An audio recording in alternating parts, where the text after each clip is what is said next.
Bonjour à tous, je suis ravie de vous retrouver pour cette nouvelle séance. Donc ça va être un yin assez rapide pour les douleurs dans le bas du dos. Ça peut également aider pour les douleurs un petit peu au niveau des épaules, du haut du dos également, mais ça va vraiment être un focus qui aide beaucoup à soulager le dos en tout cas.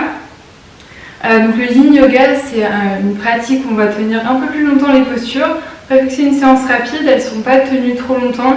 Ce qui est d'ailleurs vraiment pas mal si on a des douleurs au dos et qu'on appréhende un petit peu de rester dans les postures. Donc a priori c'est vraiment accessible à tous et c'est une séance dont je me suis servie quand j'avais moi-même mal au dos. Donc j'espère qu'elle vous aidera aussi. Donc vous pouvez prendre un bloc, on en aura peut-être besoin pour une des dernières postures. Si bien sûr vous avez envie, vous pouvez toujours travailler sans évidemment.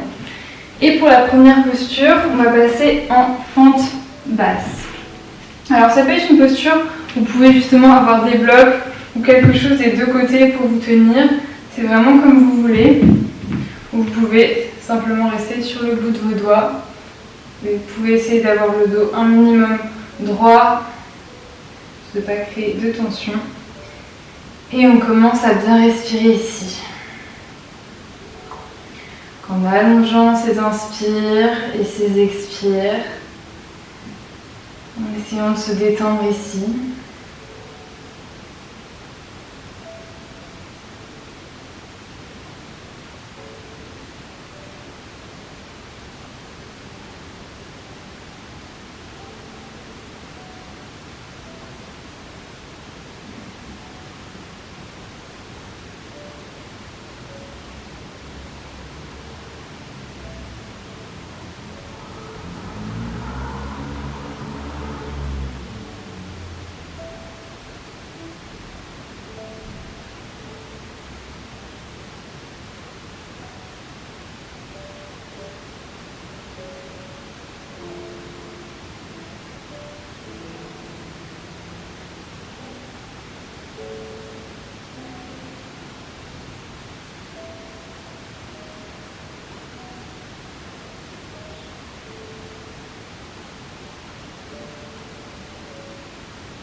On peut rouvrir les yeux si on les avait fermés. Et avant de passer de l'autre côté, on va ramener le pied gauche à côté du pied droit. On peut garder les genoux bien pliés. On va accrocher les avant-bras. Et on va lâcher le buste vers l'avant. On ne va pas tenir cette posture très longtemps. Essayez vraiment de tout relâcher vers l'avant, la tête, la nuque.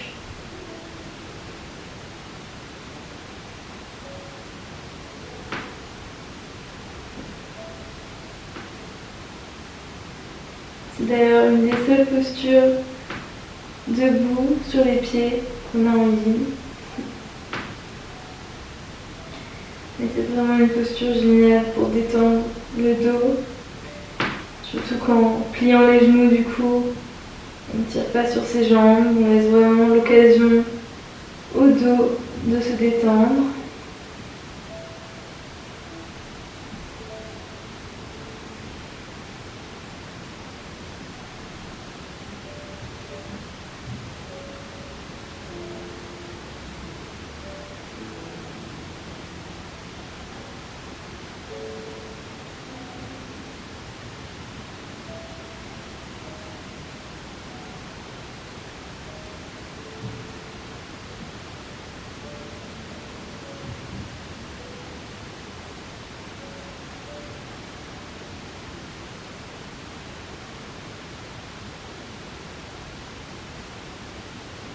Et on va ramener les mains sur le sol. On va reculer cette fois-ci la jambe droite. Passer dans la même posture de notre fente basse à gauche cette fois-ci maintenant. On s'installe bien. On a le genou bien aligné avec la cheville. Et on choisit ces options. Peut-être que les mains sont sur des blocs de chaque côté. Peut-être que les doigts sont sur le tapis. Et on respire.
Et on va réouvrir les yeux.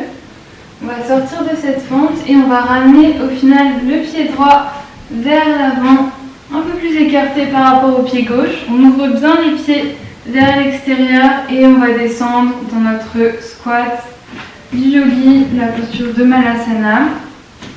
Là, si c'est trop compliqué pour vous de tenir la posture comme ça, vous pouvez placer votre bloc au niveau des fesses, sous les fesses, pour vous aider à tenir.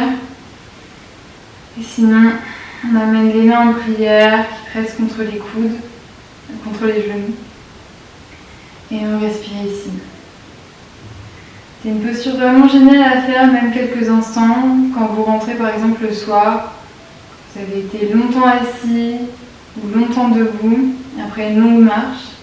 C'est vraiment quelque chose qui détend énormément.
Et on va tranquillement ramener les fesses sur le tapis.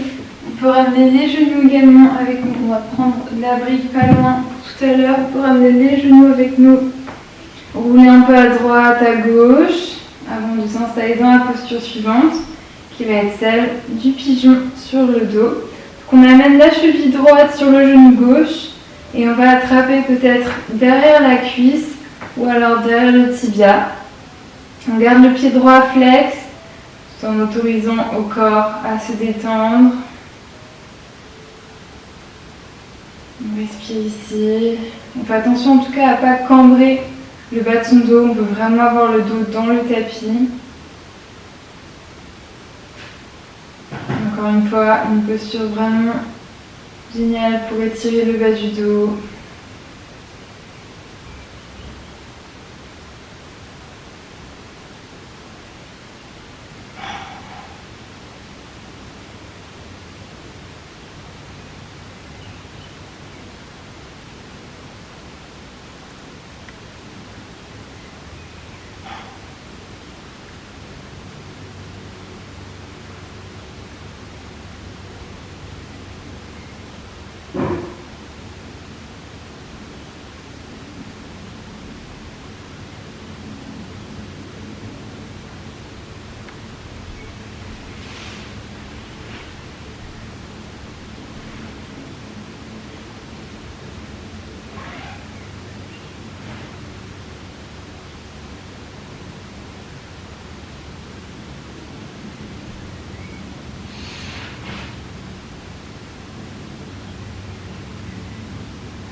Et doucement, on va relâcher un peu le genou. Et avant de passer de l'autre côté, on va croiser complètement la jambe droite au-dessus de la jambe gauche et ramener les deux genoux vers la gauche et regarder vers la droite.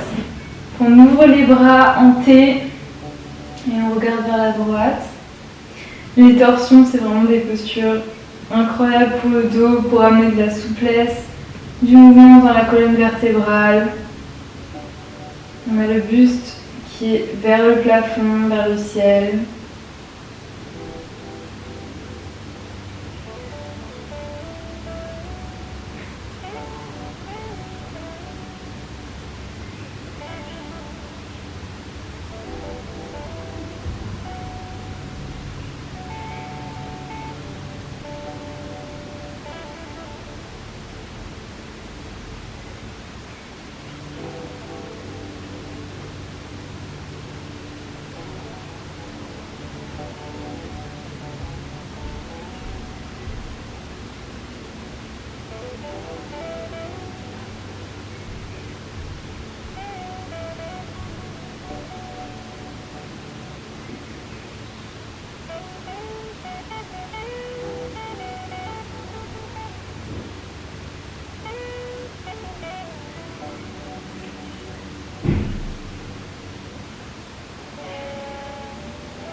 Et on va ramener les deux genoux au milieu.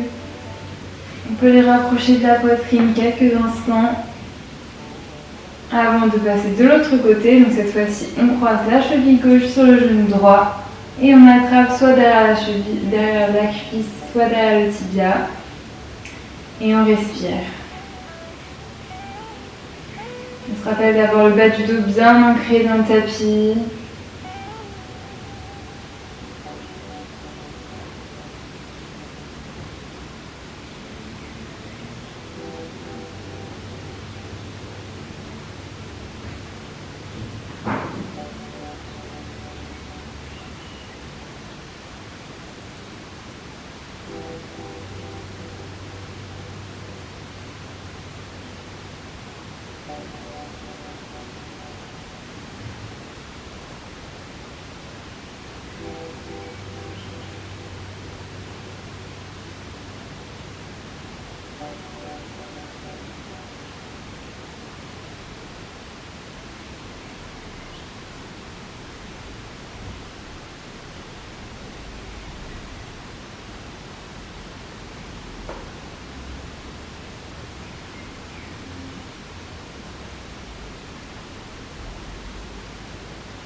Et on va venir croiser la jambe gauche complètement au-dessus de la jambe droite. Ramener les deux genoux vers la droite et regarder vers la gauche pour notre torsion.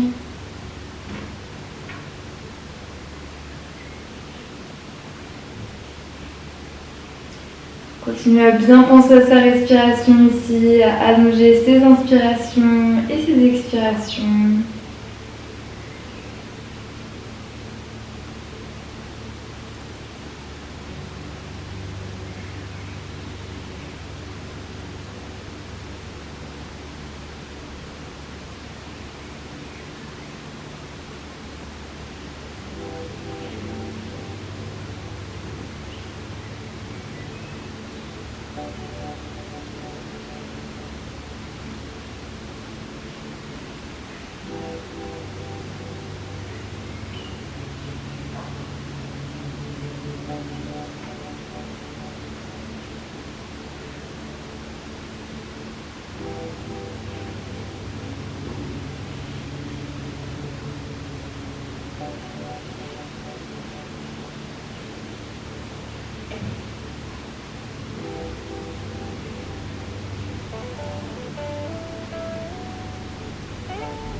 Et à l'inspire, on ramène les genoux au milieu. Serrez encore une fois les genoux contre la poitrine, roulez un peu ce bas du dos dans le tapis. Et pour la dernière posture avant Shavasana, on va prendre notre bloc si vous en avez un, sinon vous pouvez prendre un gros lit ou un coussin. Et on va le placer donc soit au premier niveau, soit au deuxième niveau, sous les hanches. Donc il faut trouver le point qui est bien agréable, sinon ça peut être très désagréable assez rapidement. D'ailleurs je vais le laisser au premier niveau, parce que je pense que si on a des douleurs dans le dos, c'est quand même plus agréable et moins compliqué pour le dos en tout cas à supporter. Et là vous avez le choix au niveau de vos jambes, vous pouvez tendre les jambes, vous pouvez les garder pliées, ou faire une posture du diamant avec vos pieds. Donc vraiment choisissez ce qui vous convient ici. Vous pouvez placer vos mains sur votre ventre, les lever au-dessus de la tête. Essayez vraiment d'amener du support au niveau du bas du dos. Les tirer en douceur. On ne veut pas avoir de sensation de pincement. Si c'est le cas, enlevez le bloc. Vous pouvez garder une posture où vous ramenez les genoux à la poitrine. C'est également une posture très très bien pour amener de la souplesse dans le bas du dos. Et sinon, on prend des grandes inspires et des grandes expires ici, en gonflant le ventre à chaque inspire, comme si c'était un ballon. Et à chaque expire, on le vide.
si les genoux étaient séparés en posture du papillon, vous pouvez vous aider des mains pour les ramener au centre.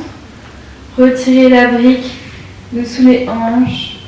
Peut-être une dernière fois, serrez les genoux à la poitrine et venir vous allonger en Shavasana, en posture finale de relaxation. Les paumes vers le haut, vers le ciel. Tout le corps détendu. Pensez à détendre votre front, votre mâchoire, vos épaules, des éléments qu'on ne pense pas forcément tendus mais qui au final le sont. On va prendre une grande inspiration par le nez et expirer par la bouche. On va le faire encore une fois, on inspire par le nez et on expire par la bouche. Et on se laisse reposer dans cette posture. On laisse la respiration naturelle prendre le pas. Les inspires et les expires flotter comme des vagues sur notre corps. On se laisse aller aux sensations qui arrivent, à la détente qui arrive. Après cette séance toute douce, peut-être que vous vous sentez plus relaxé. Peut-être qu'au contraire, tenir des postures comme ça fait sortir des tensions. Ne jugez pas, laissez ça ressortir. Prenez ces quelques minutes de Shavasana pour contempler, sans juger, pour faire une pause dans votre quotidien.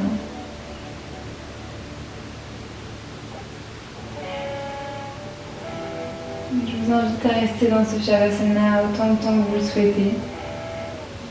En tout cas, à vous relever très doucement une fois que vous décidez de le faire. Merci d'avoir suivi cette séance. Namasté.